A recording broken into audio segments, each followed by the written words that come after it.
Do do do do do do do do do do do do do do do do do do do do. Welcome on in, everybody. I am Sleeping Bella, and we have Loona Romy, and we are doing our TMi MOM podcast live on Twitch at the Sleeping Bella channel. You know, Sleeping Bella, Twitch TV. You know, yeah, and.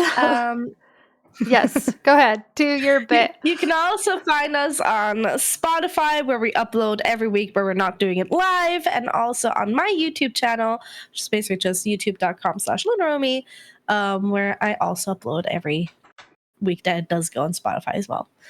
So hello, everyone. Yes, welcome. So this week I asked Loona if she would. I know we do, but I asked if she would be interested in doing a slightly different format. Instead of having like a topic, we ask a question and then we just kind of work on. You know what we should do? What should we do? Oh, but you don't have an iPhone. I don't have an iPhone.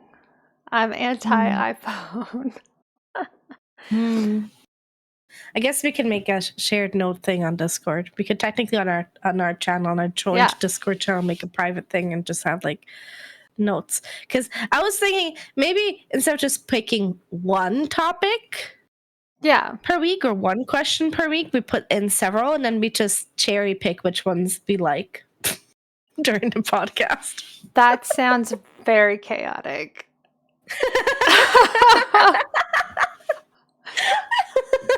I was like, I do not support this.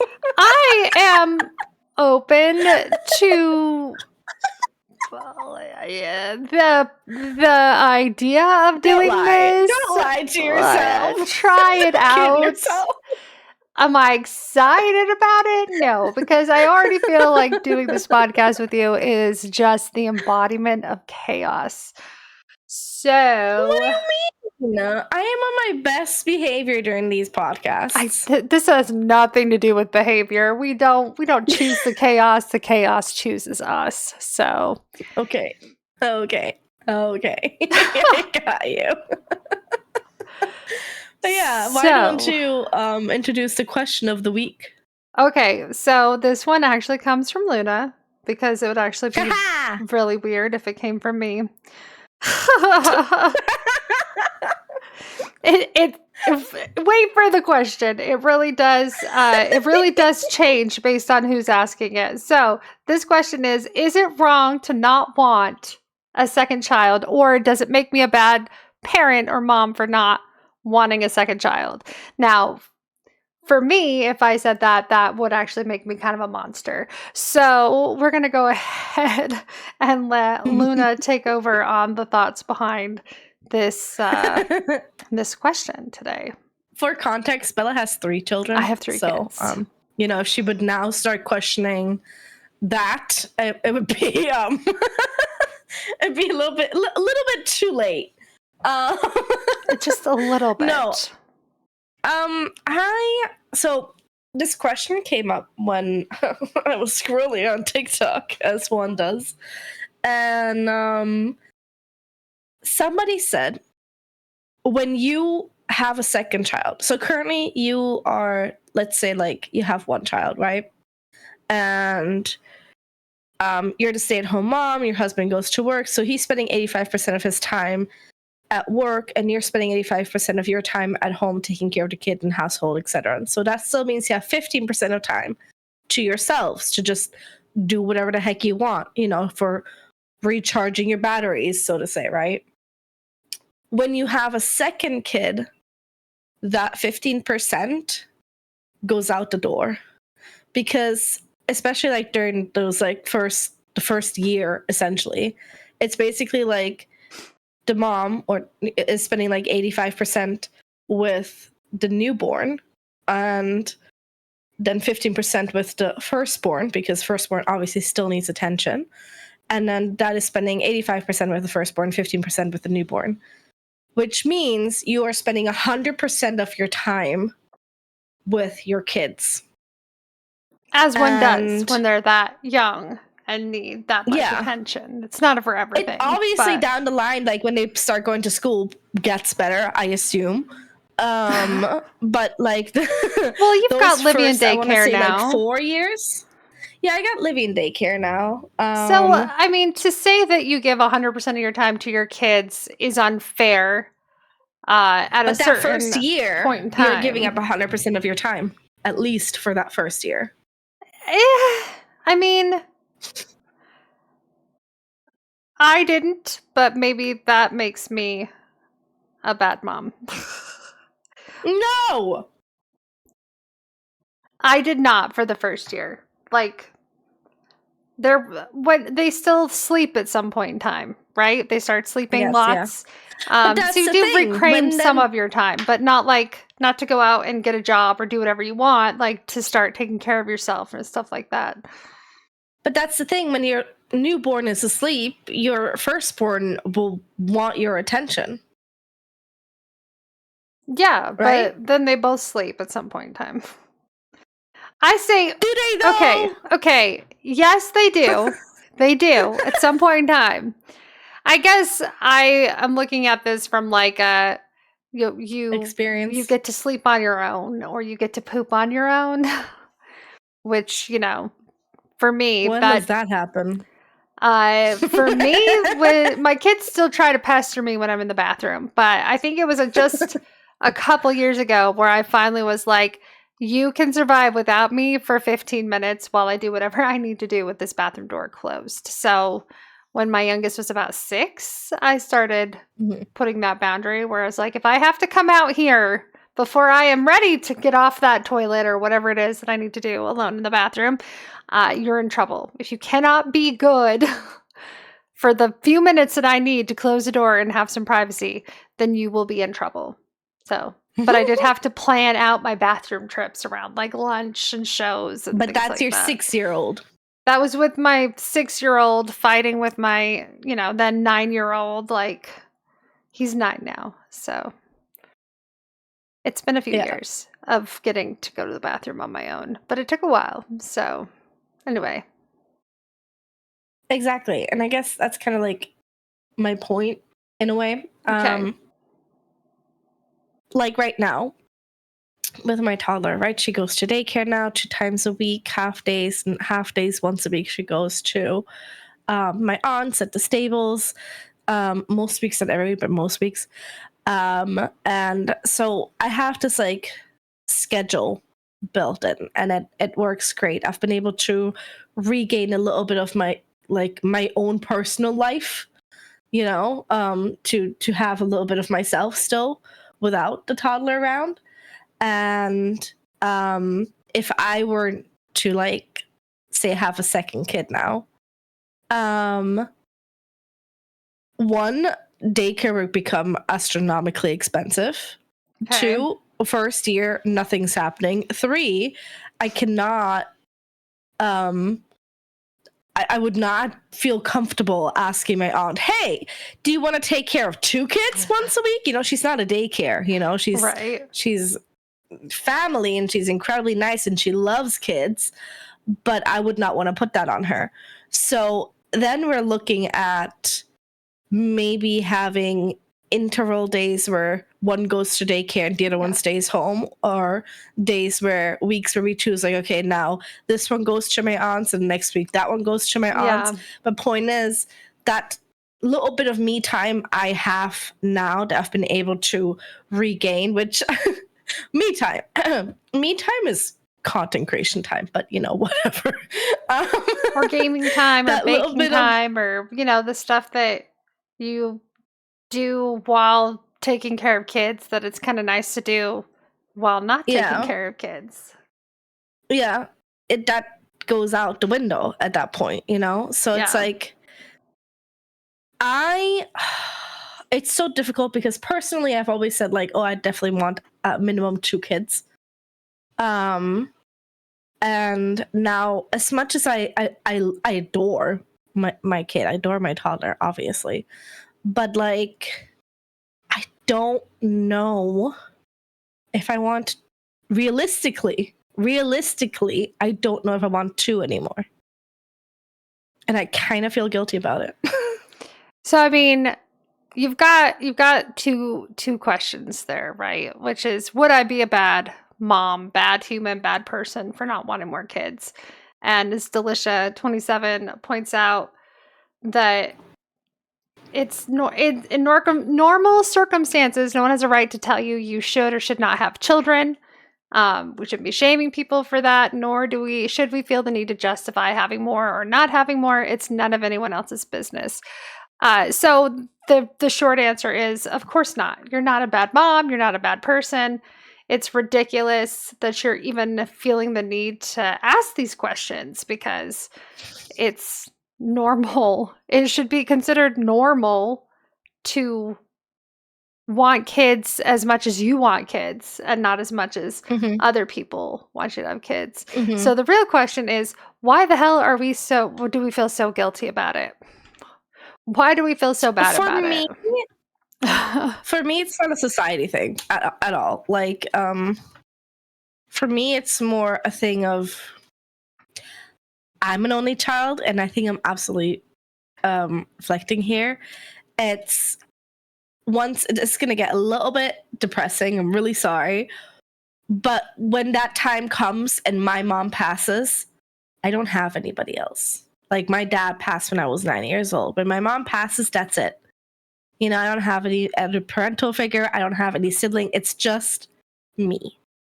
And I guess a big part of me doesn't want that for Livy. A big part of me wants Livy to have a sibling, for the both of them to have each other should something happen to me or Fonzie, or me and Fonzie. Who knows? You never know. And so I don't know. I don't want him to be alone, because loneliness sucks.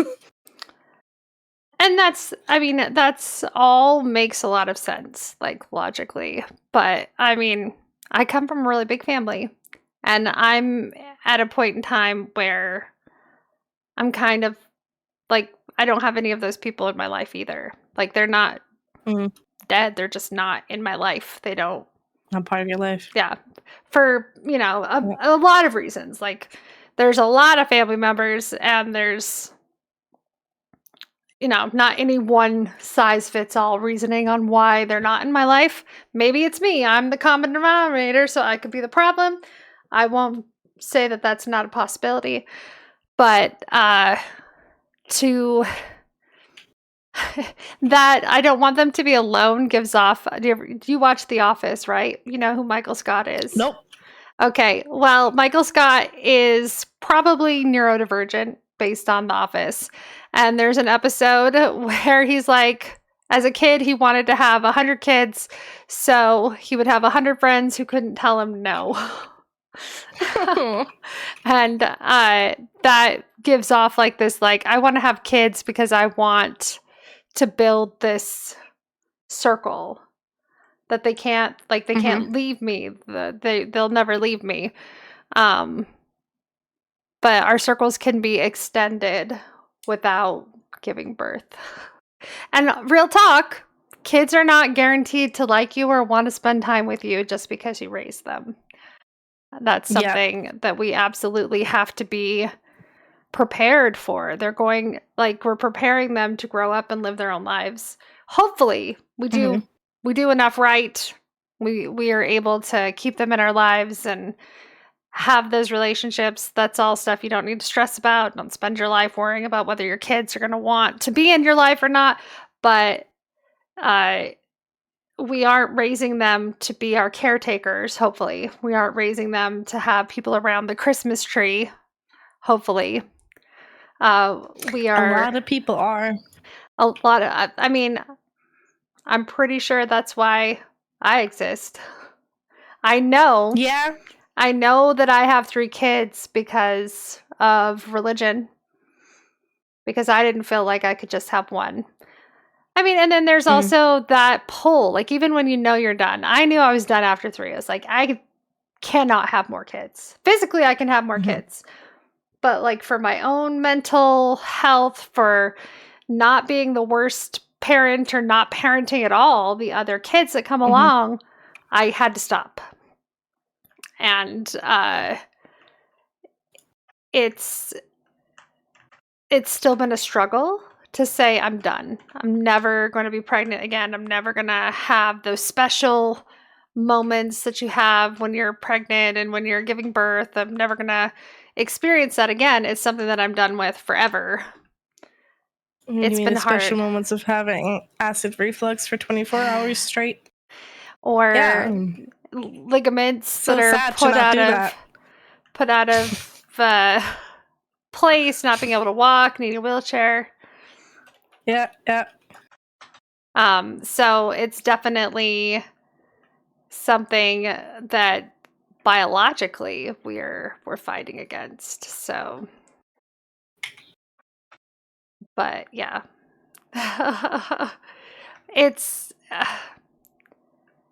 the guilt and the pressure, even the stuff we put on ourselves, or even the stuff that comes from like our bodies.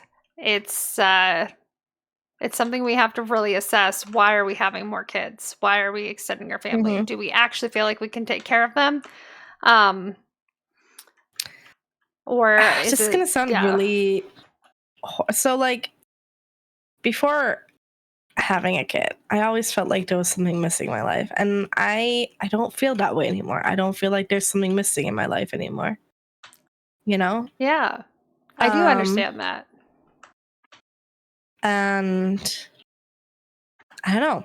It gave me a sense of purpose that I definitely did not have before, and it's nice. But I've also noticed how I didn't realize just how much I enjoyed peace and quiet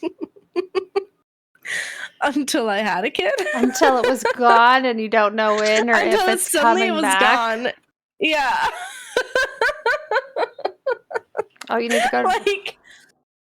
like what was today? She had her Tony's box on. Okay.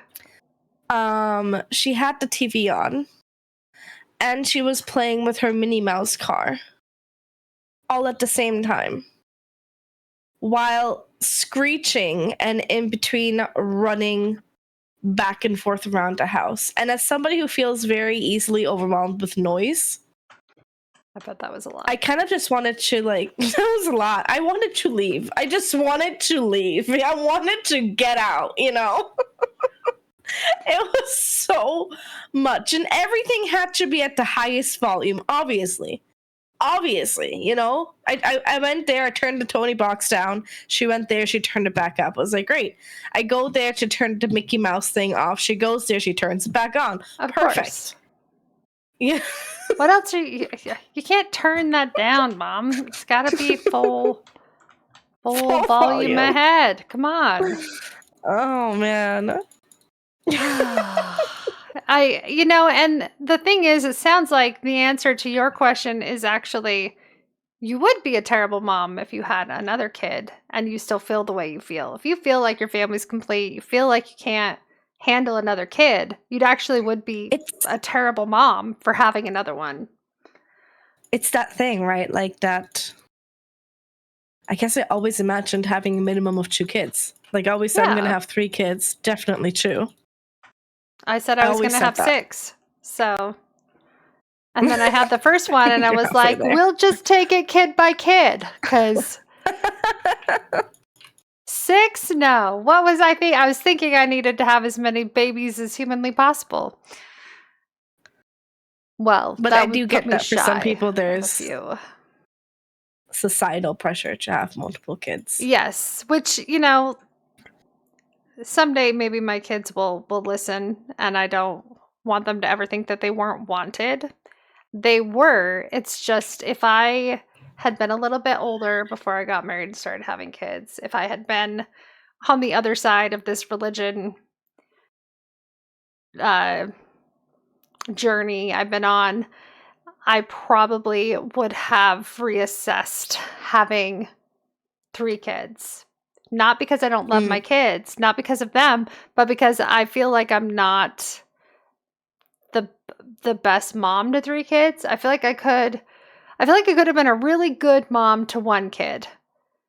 and that Mhm. I was an okay mom to 2 kids, and then I added a 3rd kid in the mix, and now I feel like I'm just kind of I'm not the worst mom to 3 kids.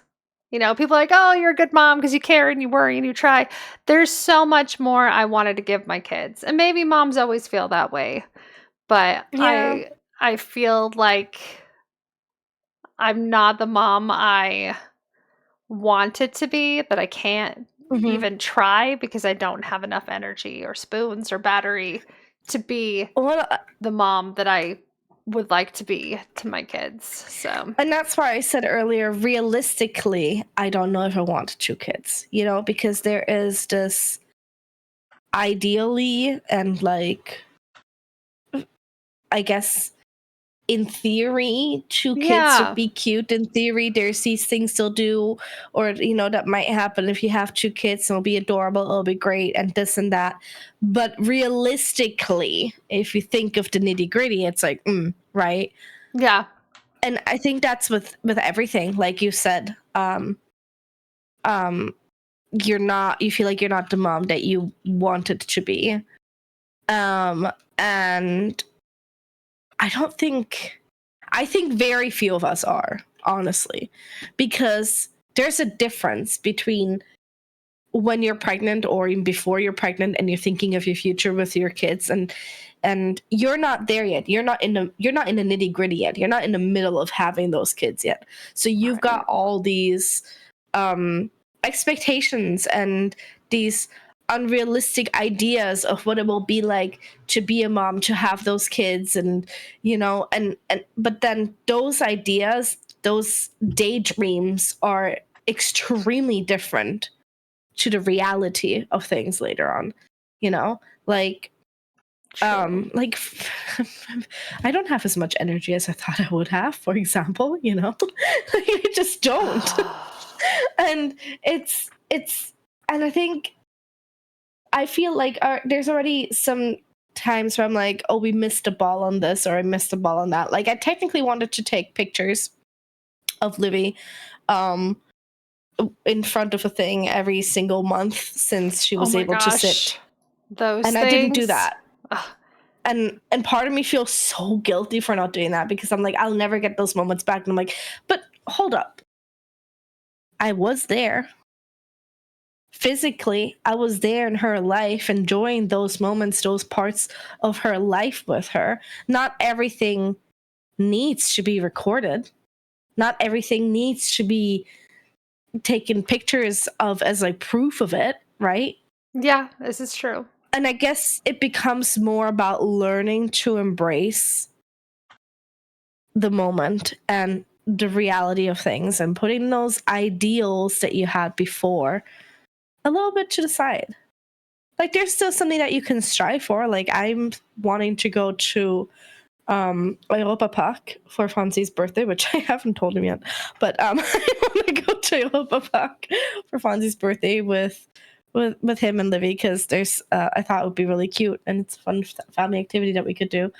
But like, that's an idea that I want to do. I don't know if it's realistic yet. You know what I mean? It's like that Yes. difference, embracing the realisticness of things, right? And just always the ideals. And I honestly feel like if you are trying to understand and you are trying to listen to your child, and you are present, not just physically present, but present in the sense that you are paying attention to them, I feel like you're doing great. This is You this know? yeah. I mean, that is a good part of parenting, is paying attention to them, seeing them, and doing the best you can for them. So, but That's the thing, seeing them. I feel like seeing so them. many kids go, like, a lot of parents complain, "Oh my god, my kid is acting out, da da da da da da da da da." And it's like a lot of the times there's a reason why your kid's acting out. And that's why I think that the whole like seeing them is so important. You I know, mean, seeing yeah. them, understanding them. Why are they freaking out? Why are they having this meltdown right now? And I know from experience, from talking to you, that you, Bella, do that. You try to understand where this is coming from. You try to understand the source and help your kids understand their own emotions. I mean, And not or everybody does that. So I I feel like you're doing great. pay professionals to do that. But you're doing something. You're not just Doing letting it sit something. there. You're not just telling them to suck it up, grow up. No, You know, no, because that's something that you know, that happens. because Kids get told to just grow up and suck it up and be strong. that's what they were told, right? That's what they You were know, told. That's what they know. Um, may or may not be talking from personal experience. well, I can't tell you how many times I have also been told to suck it up and get over it, but Yeah. I also have found myself understanding more where that's coming from. Like, Yeah. why my parents may or may not have felt the need to uh like they didn't know what else to tell me. I was coming to them for solutions or even understanding or empathy, and they didn't know that's what I needed. I didn't know that's what I needed. But I honestly feel like I don't know how many kids my parents would have had if they had actually made the decision for themselves. I feel like my dad would have, but sometimes I wonder if my mom would have. So, uh, and it shows. It shows in the way we're parented. It shows in so many of the things that were passed on, you know. Well, you know, generational trauma is a thing. Well, it's usually you do the best you can, and I will give my parents Yeah. that. Like they really Mhm. did. Mhm. Sacrifices they made, they did not pass on all of the same things that they went through. So, I'm trying to do the same, and hopefully honestly, my kids have said they're not having kids. So, like uh I might not ever have to worry about it. We'll see, you know. They're also pretty Mhm. young, so who knows? Like I didn't have kids to have grandkids. I mean, I did because that's what I was told I was supposed to do. You're supposed to have kids so that they have kids so you can be a grandma. That's like Yeah. that's part of like my upbringing right there. But as I've gotten away from that and kind of seen them for who they are, trying to be the better mom, I don't expect that from them. I'm not talking about when they have kids. I'm saying if you have kids. And even then, we don't talk about that often because for I'm not looking for anything more than to just be able to hopefully spend time together, not hate each other's guts when they grow up, you know? Mhm. So whether they spend all of their Christmases with their friends or in-laws, or they get a nice job and they decide to go on vacation, or I am at peace with whatever that looks like. Hopefully. That's my job. My Mhm. job is to be like, okay, have I done everything as a mom so that my kids don't resent me and hate me as much as is in my power. So, Yeah. yeah. But I mean, I feel like I could have done more for one kid. You talked about taking Livy out to do something fun with your husband for his birthday. I used to take my oldest out places. We would go to a lot of places together because one, when you're just the two of you have more energy and you have more money. And then I we was gonna added, say also money. yeah, because taking one kid somewhere is cheaper than taking two or three. And then the second came Mhm. along, and we were trying to keep up with our pumpkin patch tradition. And it was about then that I realized I was getting panic attacks every time I went out in public. And I thought maybe it's generalized anxiety. And it was really just the stress of keeping an eye on 2 kids. And I actually, Yeah. one time, I think my middle child was 18 months. So my oldest was like 4. We went to a pumpkin patch. And I was following the oldest around, and hubby took his eye off of 18-month-old for seconds, and she disappeared Mm-hmm. at a corn maze. It was actually a corn maze. So I was like, she's gone into the middle of the Scary. corn maze. I'm never going to see her again. Like, I started panicking. I was running around screaming her name. Somebody was like, okay, take a chill pill. And I'm like, my 18-month-old is missing. Don't tell me to take a chill pill. And and she had wandered off towards the smell of food. And my husband's mom found her, and everything was fine. But I stopped doing a lot of things in public with the 2 of them after that, because it was just like an absolute It was really deterrent. stressful. Yeah. And to this No, I day, can. when I take all 3 kids out in public, and we're talking about 2 kids that are old enough to have phones, one that's old enough to drive, I feel stressed and harried. Like, I'm trying to talk myself down because there's not any real danger, there's not any real fear, but I still like need to put loops in my ears and just kind of relax, because Mm-hmm. it's programmed into me now. Like, trying to do stuff with kids is dangerous and scary. And maybe when my oldest does drive and we go without accidents, and I will start to relax a little bit more in public, but I don't know. I can't say that that's ever going to happen. It probably is me admitting that I need therapy and medication, or a little of both. But yes, I do feel like I could have been. I'm stretched thin. Let's say it like that. I'm stretched thinner than I'd like to be across 3 kids. But That's fair. at the end of the day, like, who do you get back? What do you do? Like, it's not like you can unring that bell, unhave kids. So no, I don't And you love regret your any of kids. them. Like, Yeah. I don't actually regret my kids. I just regret not being able to be a better mom to all 3 of them. So, yeah. I did do a little But bit. Go ahead. I was just gonna say, but you're doing your best, and you care, and you are aware of your limitations, and in spite of your limitations, you still try the best you can, It's true. and that counts. It counts for something, but Yeah. it's not everything. Like, it's still okay for my kids to be like, Mom, you failed us in this way or that way. Because, I know there are ways that I failed them. But you know what? Even What? if one day your kids come to you and they say that, and they're like, Mom, you failed us in this way, right? Yeah.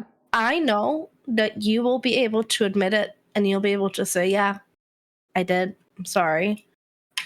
Is there anything we can do to, I don't know, make you feel better? Or, I don't know. I know that you will be straight about it. You'll admit it. You won't deflect. I mean, And the instinct is that's to be like, important. I did my best. But I know that's not enough sometimes. So But being able to admit it is important. I want to say that. And that goes for even if you are an older parent and you're currently struggling with your current grown-up child. And your grown-up child is trying to tell you, hey, Mom, this thing you did was really shitty. Listen to your child. Hear your child. Admit to your mistakes. You are going into dangerous Everybody makes territory, them. Loona. I am. Very I am. Gonna shut up. But, okay, here's this. Let's throw this one out there. Listen, I know that I'm an adult. So if there is somebody listening to this for whatever reason, I know I'm an adult with responsibilities to my relationships with my one remaining parent or any family members who might be interested in a relationship. But if you don't take steps with me, And I get it. Like, I have a couple family members, we kind of struggle to keep up, but we call each other. We try to stay in each other's lives because we care. And I know that it can look really intermittent and it can look kind of messy and haphazard, like we don't care. But when you're in the middle of stuff, it can be 6 months to a year before you reach out again. And it's okay. It is okay. But if you never reach out, if the only time that you expect to see me or my family is on holidays or at family reunions and that's it, then what kind of relationship do we even have? Is that a real relationship? Is that a solid relationship? And if It's a superficial it's relationship. really superficial. And I'm not complaining about showing up to family reunions every once in a while and saying, hey, nice to see you, Uncle so-and-so, Aunt so-and-so. And if that's all you want, I could see showing up every once in a while. But just so you know, that's not a real relationship. I'll show up to my high school graduation class reunion every once in a while too, So it's reminiscing, it's looking back, it's not going forward. It's not building bridges. It's not something strong. It's just tenuous. It's not anything you can Upkeep. rely on. Yeah, well, that could be great for maintenance, but if that's all you have, it really is just a time to get together and reminisce about, all the times we went camping together or the times that we did sleepovers or like when I was a kid. And if anyone is like, maybe I could do more. Bella could do more. Bella could try more too. But I could also do more. And you're interested in trying. You know how to get a hold of me. You know how to get a hold of me. And we could try. We could talk. We could figure it out. At the very least, we could have a conversation to decide if it's even worth the effort. I'm not against that. I'm just not, I don't have the energy to chase down the people who were supposed to show me how to build relationships, the people who were supposed to show me how to make things that are concrete and last. I'm not going to chase you all down and beg you for a relationship. So if it's something you're interested in, I'm open. I'm open to a discussion. I have not thoroughly cut off anybody that was in my life, save for a very few. But I don't think that there are people who are actually looking to get back into contact with me, and that's fine. But family and stuff, I'm willing to have that conversation with any family member. So, yep. Anyway, Same. That's as close as I want to go to that topic today. Go on that topic, yeah. I will say I did some research so I got on to Reddit, and then there is the subreddit New Parents. And there were a lot of people who are like, I want a second child, but I don't want a second child. Does anyone go through this? And more people than you would believe were like, yes. And here's why.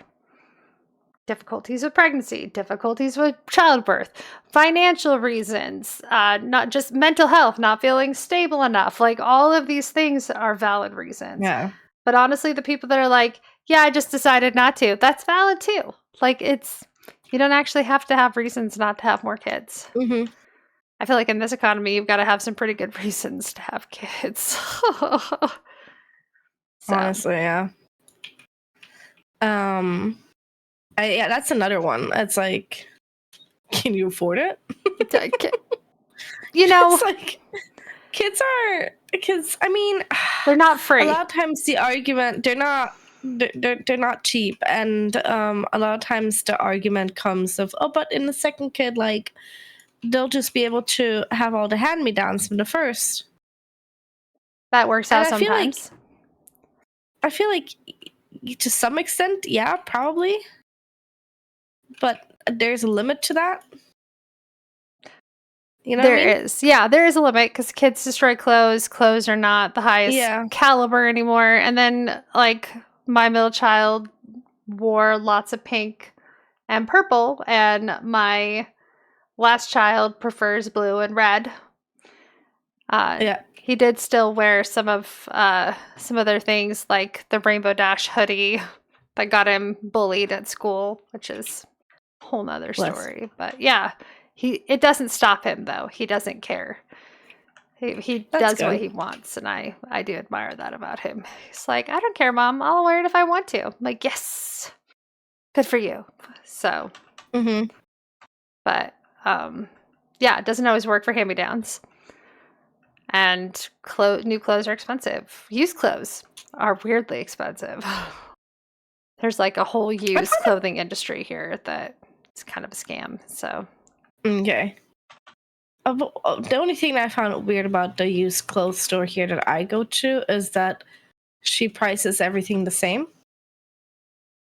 So like you can find an H&M top that'll cost you $2, and then you can find a Calvin Klein top that will also cost you $2.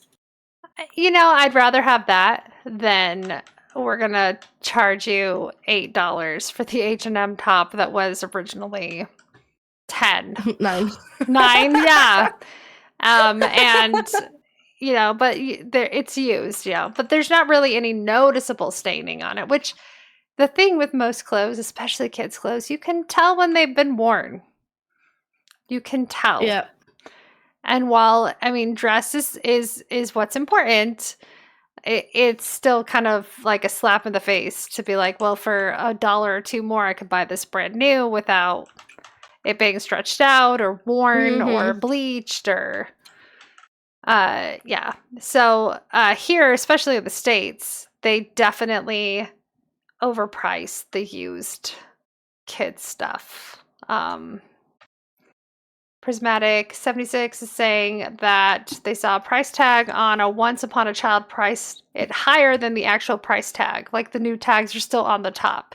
So it came new with tags, and they were like, oh, well, we're actually going to go ahead and price this higher. Yeah. No. That's insane. No way. So, and that's, Once Upon a Child or Kids to Kids, or like most of them, they are commission based too. So they take a percentage of it, but if they don't sell it, well, they're not really out anything. So, because they're giving you money if it sells. I guess some of them they'll buy from you right off the bat, but in my experience, it's commission based. Like if it doesn't sell, here it's commission based. You come back and get your stuff, and they're not out anything except having it on their shop floor. So, and they still take like a cut, a big enough cut that if you only sell 1 or 2 items, they're good. They're set. So, yeah, it's there's a lot of different factors where you can look at the expense of kids. I saw another person on the same thread talking about how they weren't going to bring a child into the world unless they could make sure that they had a college fund. Let me tell you about my kids' college funds. They don't have them. I can't afford to pay for my kids to go to college. I also should be able to afford to let my kids stay with me. So at the very least, I don't have to like kick my kids out or force them to get a job as soon as they turn 18. So if they want to go to school, they'll have to do the same thing me and my husband did, which is take out student loans. Or work for a few years and then go to school. And they can work and save up for school. I will support them while they do that, as long as that money is going into savings and not getting partied away. Because, woo, I have money now, Mom. Which is what I would do. So that's the only reason. It's a conversation. It wasn't an option for me. I moved out immediately and started school. So, excuse me. Sounds like someone needs some water. Hydrate. We have a hydrate button. We need a hydrate button. Yeah, no. my kid's not gonna have a college fund either. I mean, I know she's not even 2 years old. Things can still change, right? Things can still start getting better. But like right now, there is nothing in plan for a college fund at all. Yeah. I also, while being able to provide your kid with a college fund is nice, I don't think it is the end all and be all. You know what I mean? Like, Of course. there's other means. Like, if your kid wants to go to college, then there's ways to help with that, to get that funded, you know? Even if you do have to pay it back, but there's always. Is that a Liechtenstein thing where you can get funding for college, but you have to pay it back? Yeah. Okay. I mean, do they charge So interest? Liechtenstein, technically, That's the question I'd ask. ways. There's several different ways to get funding for it, as far as I understand it. So because I personally, I was, they called me a half orphan because my dad passed away when I was 9 years old. Okay. I got 60% of it paid, fully paid, and 40% I had to pay back. So Livy needs to kill Without off interest. Fonzie. Got it. Without interest. So yeah, and I do know that if parents have limited funds, that the country does cover it, and usually it is interest free. But you do have to start paying it off, I think, within 5 years of graduating. I mean, I would honestly love to see the US move to an interest-free loan repayment, because right now, even with federally guaranteed student loans, you have to pay interest on it. So, and you have to pay should just do what Austria the does. whole thing off. No percentage.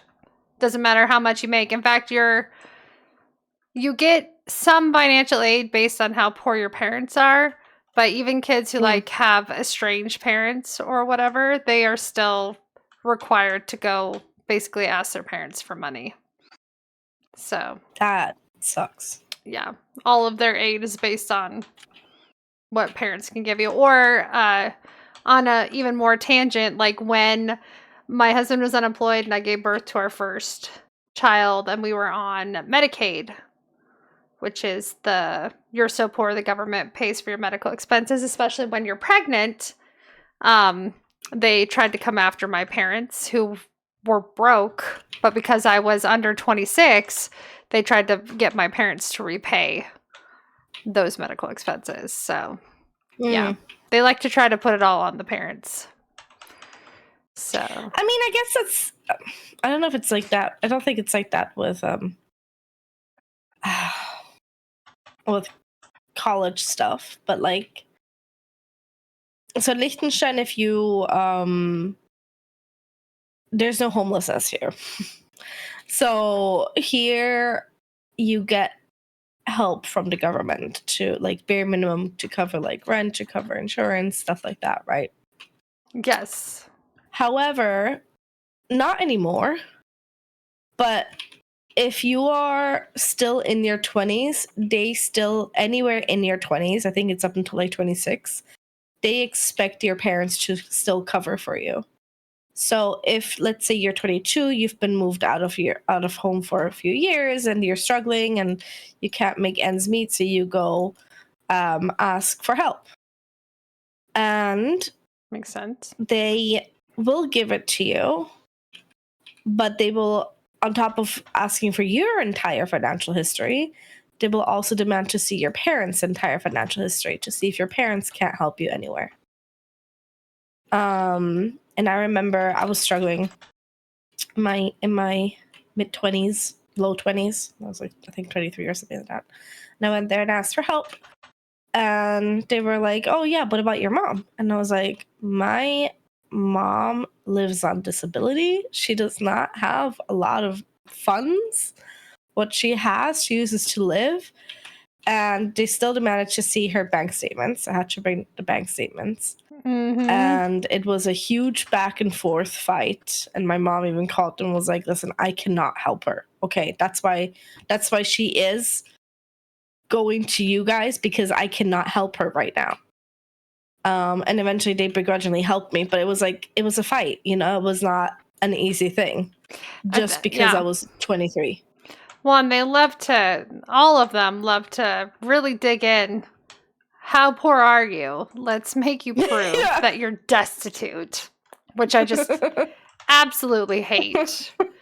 But I mean, I understand that there is some level of manipulation or people taking advantage of these programs who probably shouldn't. But like, absolutely, you're poor. Let's not make it feel worse. You can't afford stuff. Let's not make you feel worse. But I do remember when I was pregnant, my husband lost his job. It was pretty debasing. I'm basically begging, and they're digging for any reason not to give me help. And I'm like, he just lost his job. He just lost his job. He's looking for a new one. I am 6 months pregnant. I need to continue eating. I shouldn't have to starve myself, whether or not, you know, I'm pregnant or not. But I am pregnant, and this little person needs me to continue eating. And I need to keep going to the doctor so I have a healthy child. So, like, I need help. And they do. They make you feel terrible about it. And then everyone around you makes you feel terrible about it. You've probably even heard news from the US, people complaining about welfare queens and the people who just live off the government teat, you know? I guess that was me and my husband for a few years. And it was intermittent. It wasn't forever. But there are some people, they don't get out of that situation easy. So, but like I feel like for very few people, that is like an actual free choice. Like, by free choice, I mean, like, I feel like there's very few people that are like, I'm just gonna live off the government. What's it worth? Like, it doesn't matter. I don't want to work. I'm just gonna go live off the government. I don't feel like there's a lot of people who do that. No. Well, because they don't offer you a very lucrative lifestyle. No. They offer you food, and they offer you to you can't have any assets. You can never get out of being broke and poor. So I don't think so either. I think when presented the option, would you like to work and earn your way and have the ability to start saving and work towards a future? Most people are like, hell yeah, sign me up.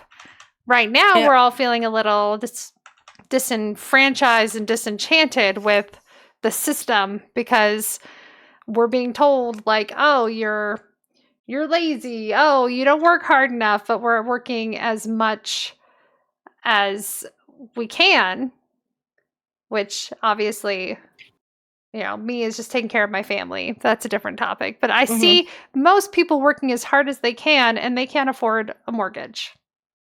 They can't afford savings. They can't afford the stuff that you should be able to afford when you're in your early 30s or breaking 40 even. Like, these are things that our parents were on their second house or whatever. They did vacations and they bought cars and appliances as needed. And well, not my parents, but not even my grandparents. They had 11 kids, and that's definitely a different story. But I'm currently struggling to try and find an apartment. Yeah, well, and that's also a different story with how hard it is to find places to rent where you are. That's not as common. Affordable places to rent here, it feels like, is really difficult. I'm seeing a lot of people posting about how a 2-bedroom, 1-bathroom apartment in little middle of nowhere Idaho is running them $900 a month. That's insane. And I was like, that was my first that's more than my first mortgage. We got into the housing market just at the right time. And that's more than my first mortgage. But that's part of the problem here right now. The youth should not do this. The youth should not say you need to earn a minimum of this and this much to be able to rent something. And now, Really? as of like last year, they started doing that. They started suddenly saying, oh, you need to earn minimum so and so much to be able to rent this place. Now, theoretically you'd think, I mean, I guess that's fine. It can't be that bad, right? Like, they're just going to ask you. It's basically just ensuring that you can feasibly make the rent. And that's not technically a bad thing, right? Not technically, no. Except when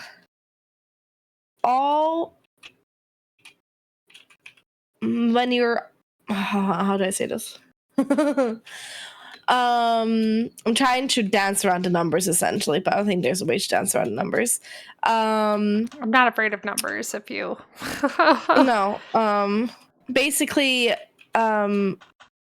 because of the way that my husband grew up and stuff, he was not able to get an education. And as somebody without an education, there is only a limited amount that he can make a month. And with his limited amount, he is still trying to support a family, right?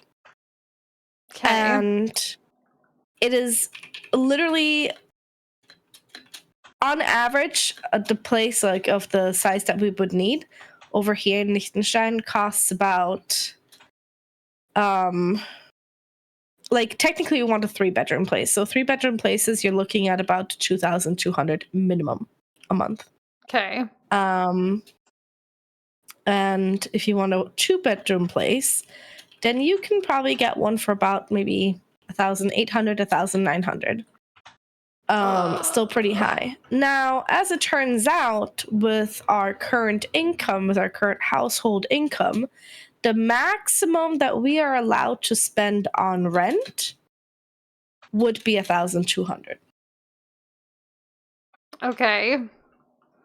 So that's a studio. Huh. So they expect you to live with 3 people in a studio.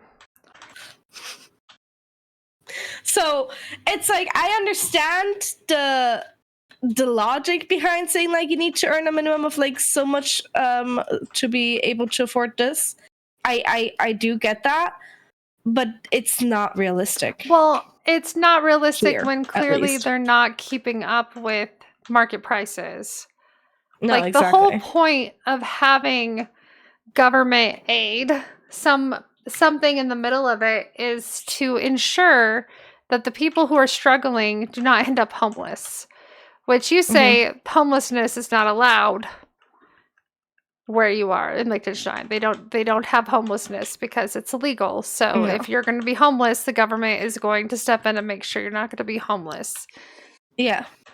But somehow that means you have to be grateful for a roof over your head, even if it's any roof. Yeah, any roof. Which any roof. I guess if we were living in some sort of like post-war time, that would make sense.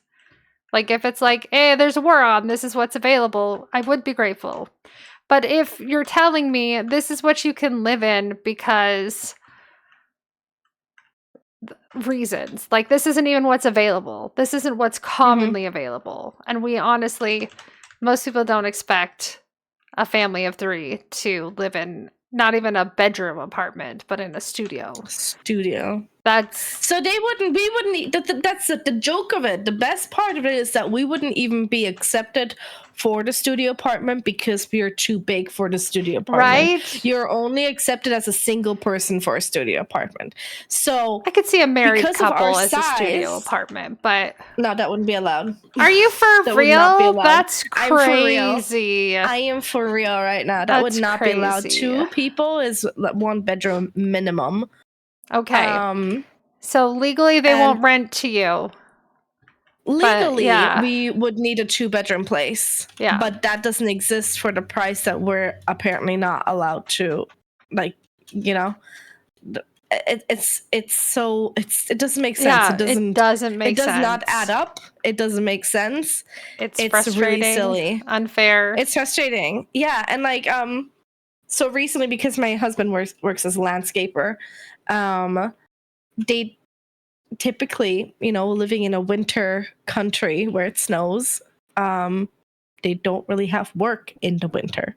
Yeah. So he got let go of his last job last year in December, and he didn't have anything again until mid-February, which for landscaper is early Yeah. anyways. So yeah, it was to be expected. And they knew that, and I told them early enough and stuff. And so we did have to, I think in January and through February, we had government help because, we had to, right? Yeah. And the work isn't there. That's where his career is. He is working in landscaping. And during that time, they told us that we had to move because apparently our apartment was too expensive. Okay. And I tried arguing with my disability because our apartment does have wide hallways. It has a, flat walk-in shower. It's just disability friendly for my disabilities, right? And That's why not all we kind of places chose this are. apartment.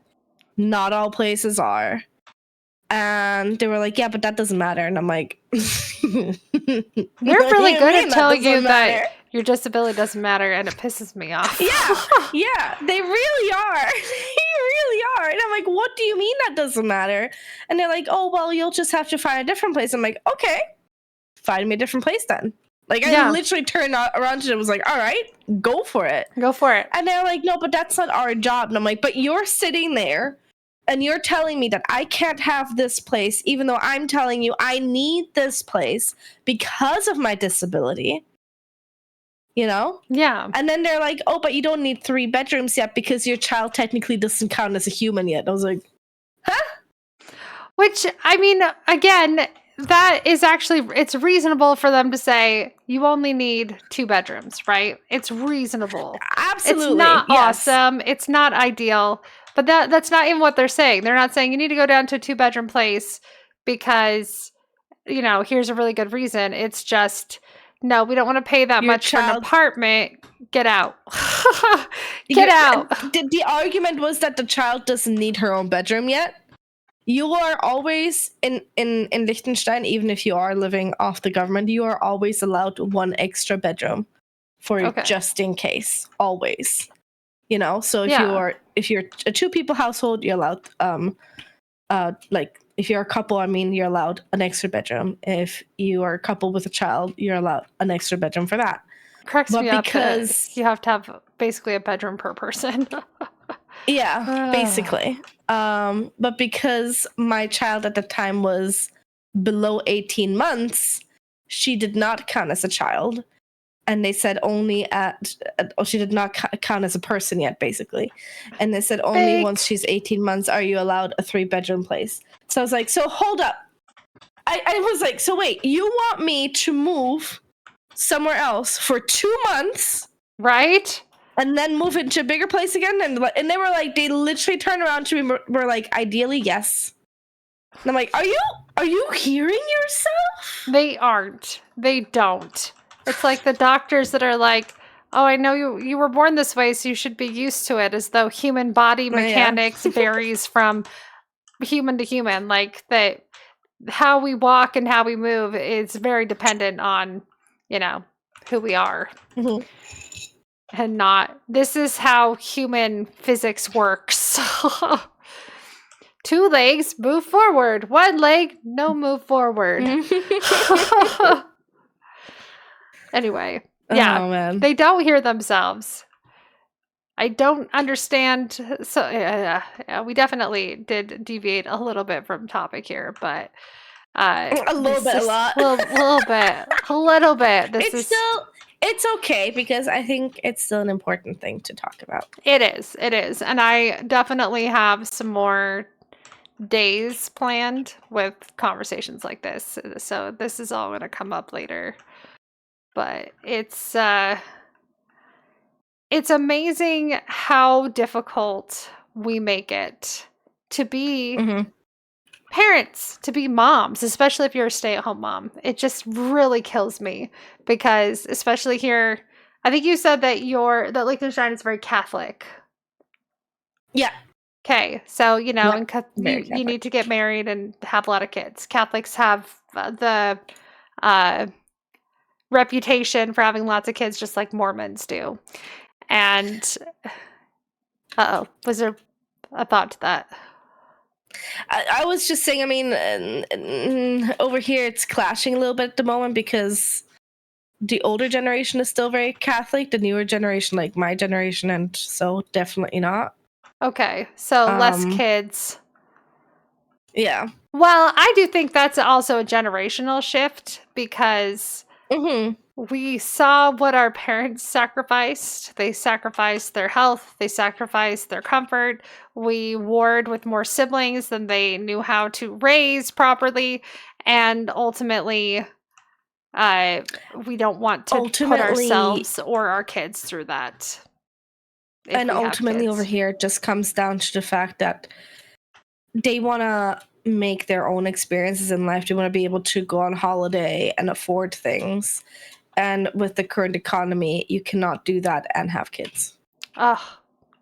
I mean, but that was something that they didn't have. I know a lot of the older generation over here has lamented because all these millennials are basically just having a second childhood, and they're like, no, sir, because it's usually some old white dude who's telling us this. No, sir, we're having our first childhood.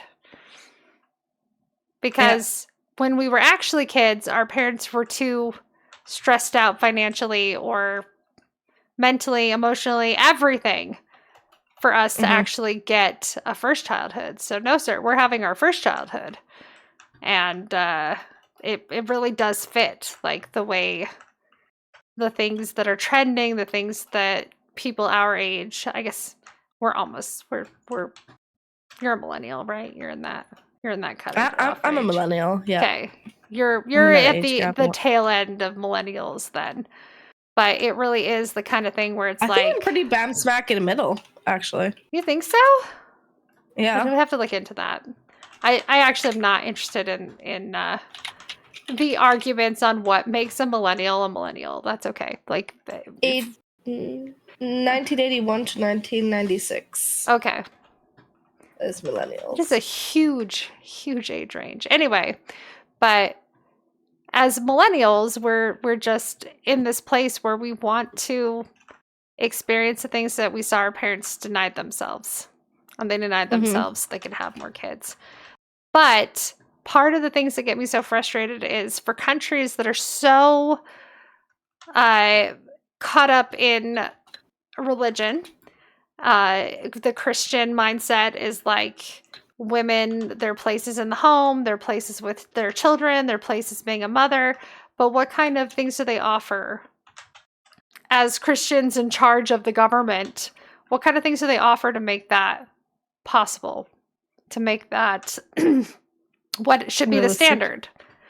A parent staying home with their kids, which they hate the idea of a parent staying home with their kids. It has to be the mom. I just think it would be great if we could support a parent staying home with their kid. If I received some sort of government stipend for taking care of my kids at home. Yep. We don't do that. The closest thing we have is a child tax credit, which is basically you pay less taxes because you have kids. It's not really getting paid.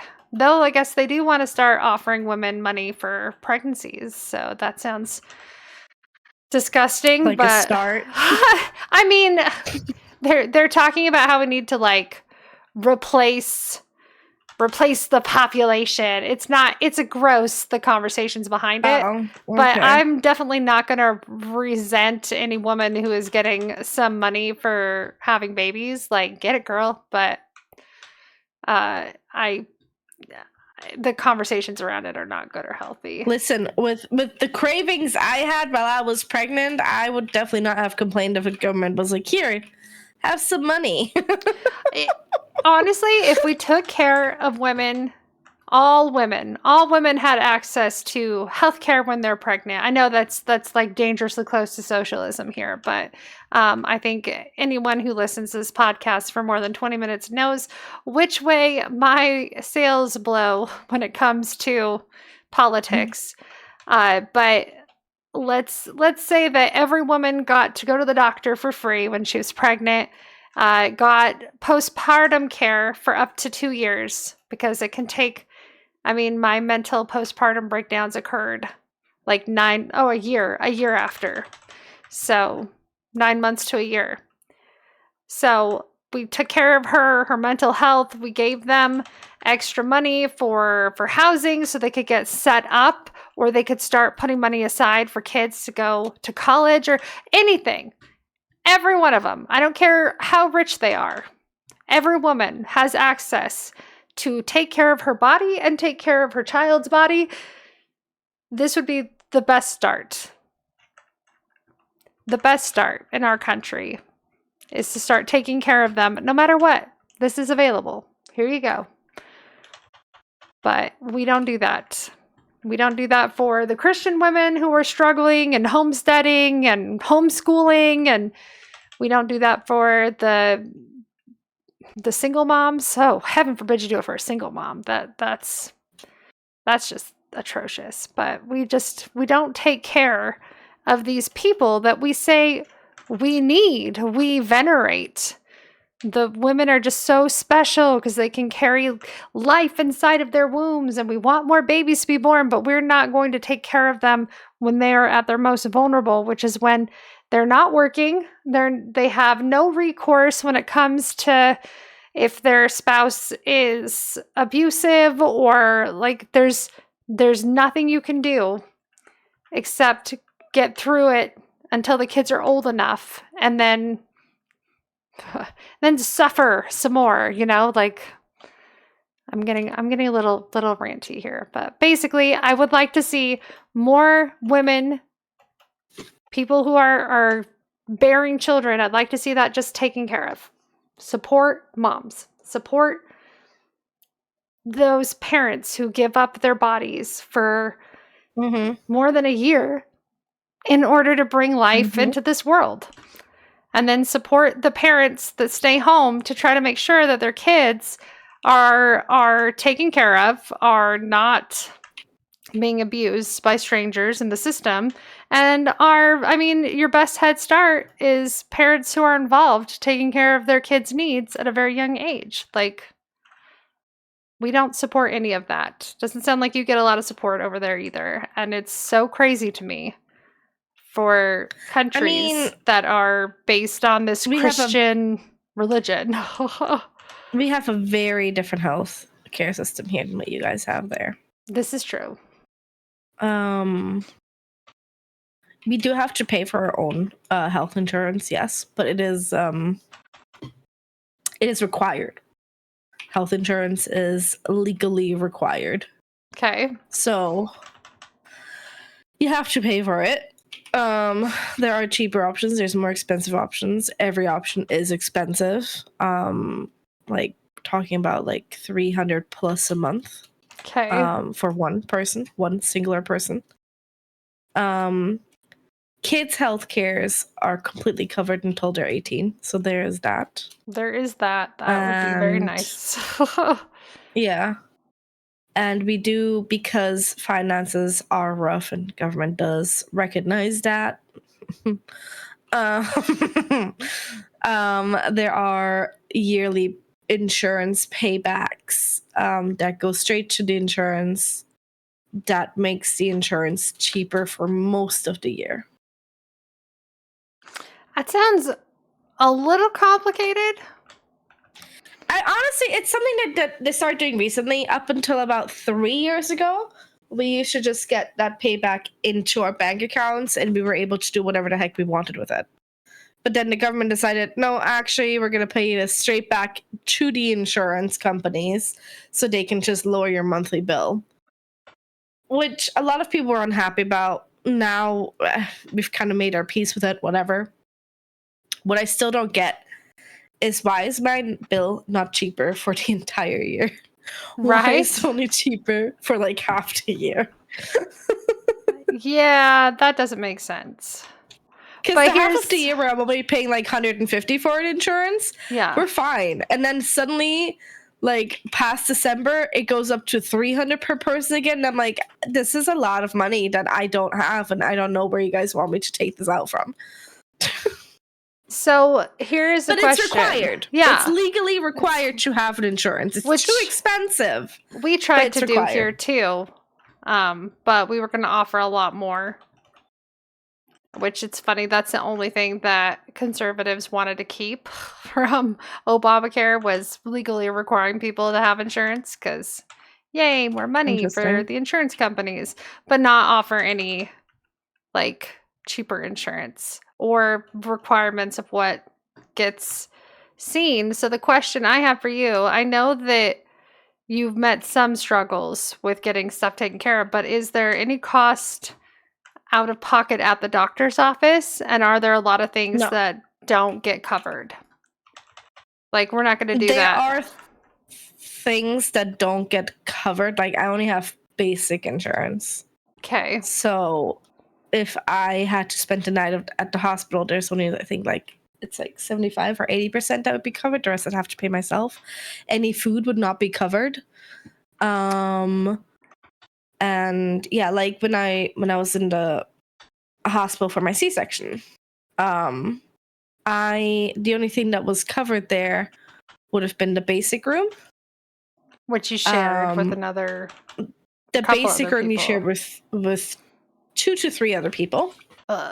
And the husband does not get to stay. The husband only gets to come from the hours of between 4 and 7 p.m. Which in a That's shared room, I honestly completely understand. Like, you've got 3 women who are recovering from childbirth. I wouldn't want another woman's man in there while they're palpating my No. stomach, checking my bleeding, making sure my latch is good. Like, you know, you're just Honestly, yeah. this is going to be TMI. You ready for my TMI here? Go for it. I was post C-section, right? Yeah. I was in a private room. And I'm just going to say right now, if you're going for a C-section, get yourself that private room, and you better make sure that your husband is supportive or your partner is supportive AF, as in ready to freaking wipe your butt when you do that first poop, because I could not bend backwards at all. That does not surprise me. Fonzie C-section was sound. incredibly supportive. He was there 100%. Even my mom was surprised at how much he was there and how like hands-on he was with anything I needed. I would not want to share my room with anybody else. Yes. Like, I could barely move. It was really fair enough. Like, I have a disability. For me, it was like not just moving my own body, but it was moving my own body with my prosthetic legs. So it was, you know, it was like 3 to 4 extra kilos that had to lunge with me there as well, on top of, you know, being cut open in the middle of my body. But, you know, but like, I waddled over to that bathroom and I was not able to wipe my butt. The bathroom door was open because I could not reach over to close the door. I would not want anybody else in there with me. Yeah.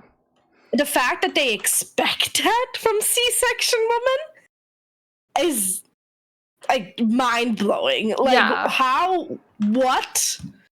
I can't imagine. I don't know what's normal in the States. I just know that in our hospitals, private suites, for that very reason, like, you've got you've got everything you're healing from. So a little privacy is good, but also like safeguarding concerns. Because if you're in a public room with your newborn, you've got a few people coming and going, right? Like, it becomes more difficult to ensure someone leaving the room with the baby is the right person leaving the room with the baby. So, which reminds me, there was one night, and that like I was there for a full week, yeah, because of my disability, because things took longer because of that major surgery. Yeah, usually you're not there. You're only there for like maybe 3 nights. So I was there for a full week. But there was this one night where Livy was being very extra, and like we could not get to sleep, and she wouldn't sleep, and it was just nothing was happening. Everyone was getting, increasingly frustrated. And they came in and they're like, "Do you want us to take her to the station in the front for a while so you guys can go to sleep?" And I was like, "No." No. Absolutely not. This is my baby. I will take care of her. I will not hand her off anywhere where I cannot see her. Like, I was so afraid Like a because first-time of the mom. horror stories that you hear, Yeah. right? And I was like, first time mom, I was like, there's no way I'm giving my baby. Oh my goodness. I mean, and that was me as a first-time mom, but by the third time, I'm like, yes, please take him. Here. Thank you. Yeah, here you go. Thank you. And I would like a cheeseburger and a vanilla milkshake. Thank you. But you get to request that in the hospital there? Yeah, you get it depends on their menu. The food is included. But I you have have to the realize how our worst food. insurance is different. Because Yeah. we pay a basic amount and that covers nothing. So you pay your yearly amount. And that doesn't get you anything except for the ability to go to the doctor and then pay a deductible. I mean, how much does it cost to have a child in the States? $10K upwards? Yeah, I want to Hospital bill that say you get? like for my without surgery and stuff, because we paid for middle child. Were they about 2K out of pocket? So probably that's at 80%. So yeah, Yeah. 10K. That was with anesthesia, but anesthesia with the epidural, but I labored naturally. So Yeah, so having the baby here is fully covered. I had to pay $2,000 extra because of the room and okay. the horrendous food. The food was actually pretty horrendous. good Like, there. it was really bad. I don't remember the food. Okay, I don't know about you, but I do remember the first thing I ate after being in labor for like 12 hours because I didn't eat for 12 hours and it was a lot of work. So Yeah? the first thing they gave me was these delicious red grapes. They were just regular red grapes, so they're the best thing I'd ever tasted, and cheese and crackers. But I don't remember anything else about the food being good until my third child was born, because there's a 9-year I think I difference just between got bread them. and butter. And so I got cheeseburgers and milkshakes, and then when I was nursing and hungry in the middle of the night, I requested snacks, and they brought me some. I think they just gave me Nothing. sandwiches and stuff like that. So Nothing. I had to hamster pack food for the nursing. Because after dinner, that was it. They didn't give us anything. Yeah, they kept snacks on hands for the nursing women, though they were reluctant to give me more calories because I honestly didn't need more calories. I just felt like I was starving. And there's a reason why I gained so much weight with that child. Oh, my heaviest I've ever been without being pregnant was after giving birth to him. So, which was the same as my top weight with him when I was pregnant. So, which was 230 pounds. So, I mean, your body goes through a lot, nursing and everything, and all the hormonal changes and being addicted to sugar and not having very good gut health, all of those things contribute. But anyway, does contribute, a little bit. Anyway, hormones, all that fun stuff. But yeah, so but I was just always hungry, Mm-hmm. and they do help with that. But yeah, it none of it is included. You pay for all of it one way or another. So they tack it onto that hospital bill. If I asked for an itemized bill, it would look atrocious. Oh God. And the last time that I got billed for when I had my gallbladder surgery out a year ago, I offered to pay them. I think it was, what was it, like a $26,000 surgery? Something ridiculous. And they got paid like 20 something from our insurance. And I said, I will pay you this amount today and be done. And they're like, no, it doesn't work like that. I was like, okay, I will pay you the minimum amount I can pay every month. They're like, what? I was like, what's the minimum I can pay every month until it's paid off? I think we'll have it paid off in 20 years if they carry the debt that long. Just like, nope, this is what ridiculous. I'm doing. Well, it's so frustrating because these are medical bills, and they got paid like $20,000 from my insurance, and then they came after us for $6,000 or $7,000. I was like, it's a lot. It's greedy and it's wrong for something that shouldn't have been that expensive. It wasn't that expensive, so. I mean, if we're gonna. I'm like debating if I should even get into this. I don't know. We are how many hours into the podcast? I think we're at 1.5 hours. Yeah. At this point, I think it's just gonna get very ranty. I was just gonna touch on, the fact that I feel like there's enough wealth in the world so that people shouldn't have to struggle taking care of their health. Amen.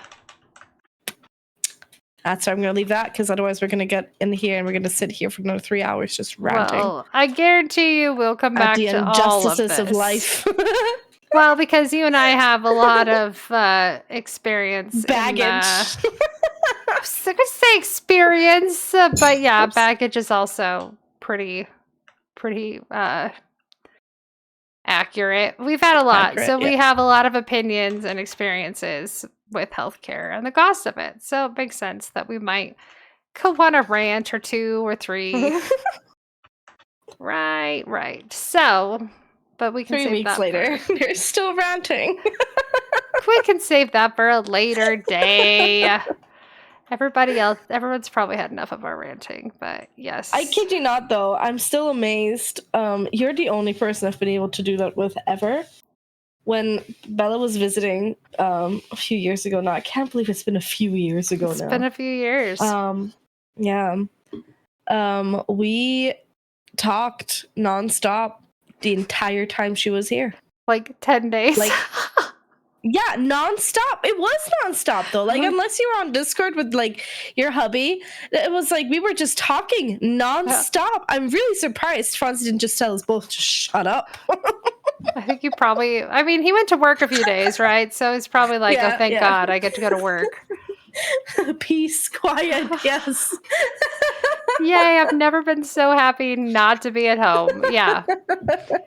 So we did that, goodness. But it does tend to get away from us a little bit. I don't know if we'll ever get better at this, but I don't think so. It's fine. We're just abandon hope. We are always just gonna rant and talk about nothing for hours. And now we've made it everybody else's problem. It's not abandoning it. It's embracing the yapping. Embrace the yap, Embrace the yap. Well, I think you found our podcast title. And that sounds like a good place to end it. So to end the yap. Sorry. Thank you so much for listening to us yapping.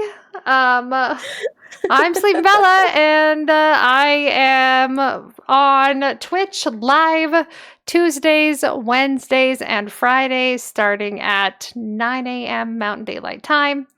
And you can find me on other places in social media. Check out Sleeping Bella ZZZ, or just 2 Z's if you run out of characters. And yeah.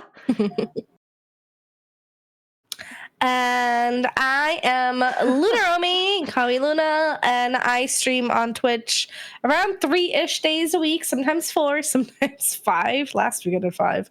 Sometimes 8 hours, sometimes 9. I also have commissions open right now on VGen, and you can find me everywhere that I am on just looking for Loona. So yeah, thank you so much for listening in. I hope you enjoyed TMi Mom, and we'll see you, I guess, in 2 weeks. In 2 weeks with more yapping. Bye! Bye!